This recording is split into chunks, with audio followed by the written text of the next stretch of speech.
So I remember popping in the Top Gun VHS and that opening scene where they play the Top Gun theme and the Tomcats are spooling up to take off, and I just sat there in complete and utter awe, just like, this is awesome.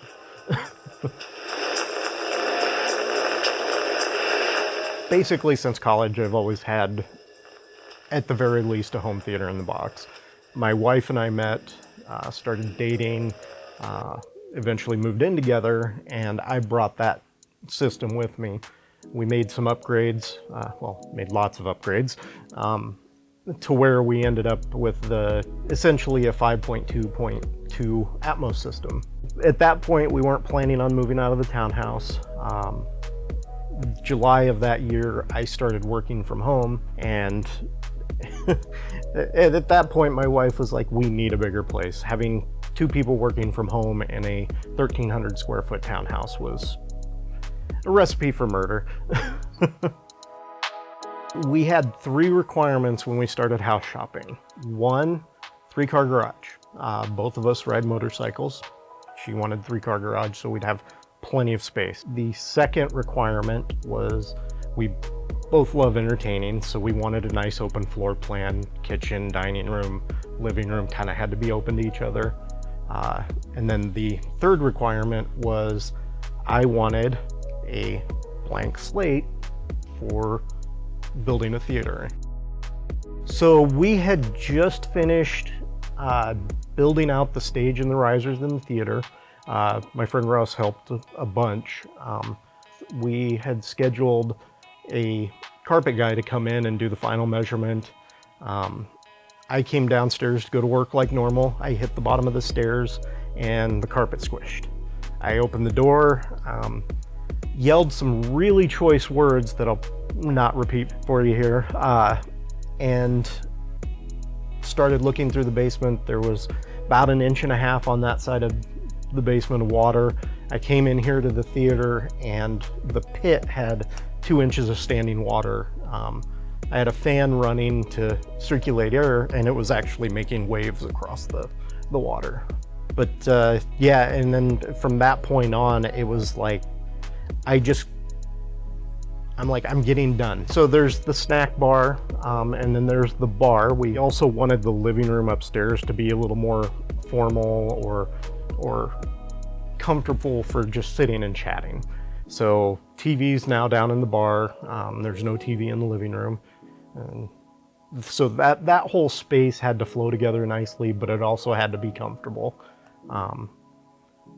Knocked out the snack bar, knocked out the remainder of the bar. Yeah, I mean, we now have a fully functional, finished basement. So, all because of a flood.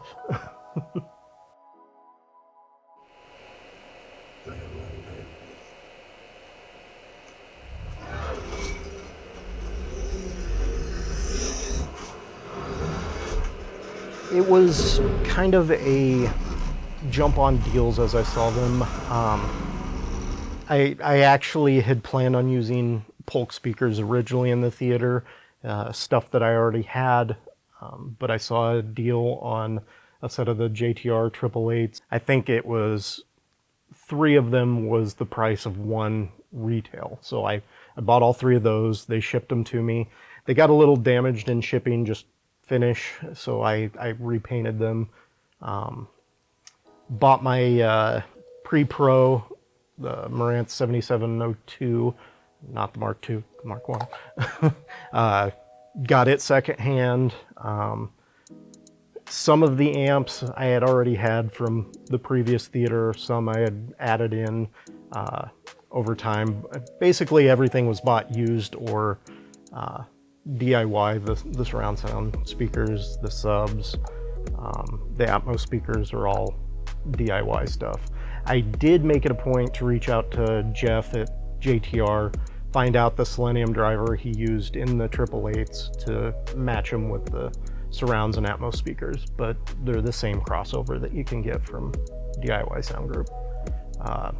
As far as media content, it's all stored on a very large storage array connected to a pair of Dell servers. JVC RS520 projector. The screen is a center stage XD screen from Seymour. It's a 240 to 1 scope, 142 inch diagonal, right about 11 foot wide. Yep. So there's 4 subs in the front, 2 in the rear. All 6 subs are Stereo Integrity HT18 D2s version 1. They're all in 4 cubic foot enclosures, sealed enclosures.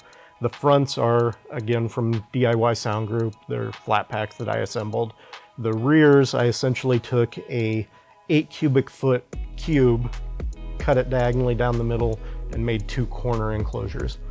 But ultimate finished volume is 4 cubic foot. The wides, side surrounds, and rear surrounds are DIY Sound Group Volt 8 LXs, and then the Atmos speakers are Volt 6 LXs, same Selenium driver, and they're in their enclosed, sealed enclosure, but it's all dialed in as a 9.1.4 or 9.2.4. Technically the subwoofer channel is just one channel, but yeah. So the posters in the room are actually fabric with the movie poster printed on them, and then they are wrapped around a wooden frame that's stuffed full of Rockwool insulation. They are actually absorption panels. Right outside the theater, there is a TV mounted in portrait mode, and it's running off of one of the servers, a application called the Movie Poster app.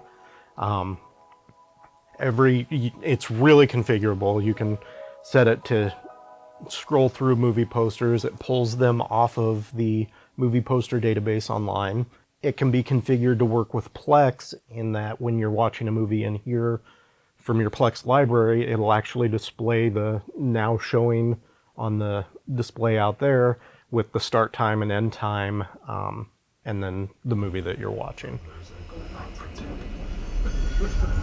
I'd like to say that we 100% built this room for us, but it's like 75% for us, 25% for our friends and family. I mean, we, again, beating a dead horse here, but we really like to entertain friends. And that was one of the big purposes of this room, was to have our friends come and feel comfortable. And I catch myself coming in here and just, you know, not even watching a whole movie. Just like the other night I came in here and listened to the 5.1 mix of Wish You Were Here from beginning to end, and could do that many times. I mean, it's really kind of surreal sitting in here in the dark and listening to that.